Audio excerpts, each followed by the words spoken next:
നമുക്ക് പെട്ടെന്നൊരു ഇഡ്ലിക്കും ദോശയ്ക്കും വെള്ളയപ്പത്തിനൊക്കെ പറ്റിയ ഒരു കറി ഉണ്ടാക്കിയല്ലോ. തക്കാളി, പച്ചമുളക്, ഇഞ്ചി, കരിവേപ്പിൻ്റെ ഇല, നാളികേരം, മുളക് പൊടി, ഉപ്പ്. ഇതാണ് ഇതിൻ്റെ ചേരുവ.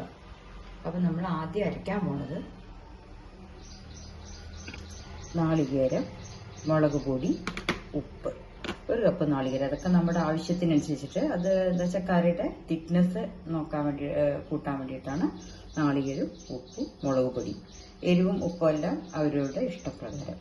പിന്നെ തക്കാളി, വലിയ ഉള്ളി, ഇഞ്ചി, പച്ചമുളക്. ഇത് നമ്മൾ ആദ്യം നന്നായി എല്ലാം കൂടി തിളപ്പിക്കും. വെള്ളവും മഞ്ഞൾപ്പൊടി, ഉപ്പും ഇട്ടിട്ട് തിളപ്പിക്കും. ഇപ്പോൾ തക്കാളിയും വലിയ ഉള്ളി, ഇഞ്ചി, പച്ചമുളക് നമ്മളിത് ഇതിലിട്ടിട്ടുണ്ട്. ഇനി അതിലേക്ക് ഒരു തിളച്ച് വേവാൻ വേണ്ടിയിട്ട് ഒരു ഗ്ലാസ്, 1-1.5 ഗ്ലാസ് വെള്ളം ഒന്ന് ഒഴിച്ചു കൊടുക്കുക. മഞ്ഞൾപ്പൊടി, ഉപ്പും കൂടെ ഇടണം. അത് അടുപ്പിൽ തിളപ്പിക്കാൻ വെച്ചിട്ടുണ്ട്. ഇനി നമ്മൾ നാളികേരവും മുളക് പൊടിയും ഉപ്പും കൂടെ ഒന്ന് നമ്മൾ ചട്നി അരക്കില്ലേ, അതേമാതിരി അരയ്ക്കുക. മിക്സിയിലിട്ടിട്ട് ഒന്ന് അരച്ചെടുക്കുക. മുളക് പൊടി, ഉപ്പ്. ഇത് ചട്നി അരയ്ക്കണ മാതിരി കുറച്ച് കട്ടിയായിട്ട് അരച്ചെടുക്കുക. കറി ഇപ്പം ഇതാ നന്നായിട്ട് തിളച്ച് വന്നിട്ടുണ്ട്. ഇഞ്ചിയും പച്ചമുളകും വലിയ ഉള്ളിയും തക്കാളിയും കൂടെ. ഇനിയിപ്പോൾ നമ്മൾക്ക് ഇതിൽ ഞാനിതാ തേങ്ങ അരച്ച് വെച്ചിട്ടുണ്ട്. നമ്മുടെ ചട്നിയുടെ മാതിരിയൊക്കെ തേങ്ങയും മുളക് പൊടി, ഉപ്പും എല്ലാം നമ്മുടെ ആവശ്യത്തിന്. എന്താ വെച്ചാൽ ടേസ്റ്റ് ഓരോരുത്തർക്ക് മുളക് പൊടി കൂടുതലാക്കാം അല്ലെങ്കിൽ കുറവാക്കാം. എന്താ വെച്ചാൽ കറിയിൽ നമ്മൾ പച്ചമുളക് ഇട്ടിട്ടുണ്ട്. അതുകൊണ്ട് ചട്നിയുടെ എരിവ് വേണമെങ്കിൽ കുറയ്ക്കാം, അല്ലെങ്കിൽ അത് രണ്ടും കൂടിയുള്ള കോമ്പിനേഷനാണ്.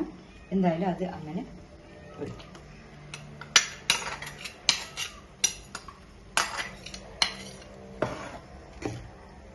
കണ്ടോ, ഇങ്ങനെ ഗ്രേവി തിക്കായിരിക്കണം. ഇനിയിപ്പോൾ അത് വല്ലാതെ തിളയ്ക്കാൻ പാടില്ല. അത് നമ്മുടെ ഉരുളക്കിഴങ്ങൊക്കെ ഇട്ടിട്ടുള്ള ഇഷ്ടമില്ലേ, അതേ ടേസ്റ്റാണ്. അതിൻ്റെ മാതിരി ഉണ്ടാവും. പക്ഷെ തക്കാളിയാണ് ടേസ്റ്റ്. അതാ വരിക കേട്ടോ, ഏകദേശം ഇഷ്ടത്തിൻ്റെ മാതിരി തന്നെ ടേസ്റ്റ് വരിക. എന്താ വെച്ചാൽ ഇഞ്ചിയും പച്ചമുളകും വലിയുള്ളിയുടെ ആ ഒരു വാസന ഉണ്ടല്ലോ. ഇതിപ്പോൾ തിളച്ചാൽ ഒന്ന് പൊങ്ങാനേ പാടുള്ളൂ. അത് പൊങ്ങിയാൽ വെളിച്ചെണ്ണി, കരിവേപ്പിൻ്റെ അരി ഇടണം.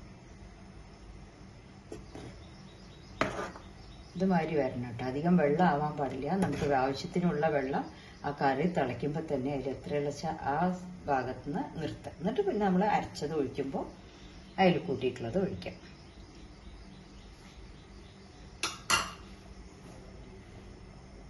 അതാ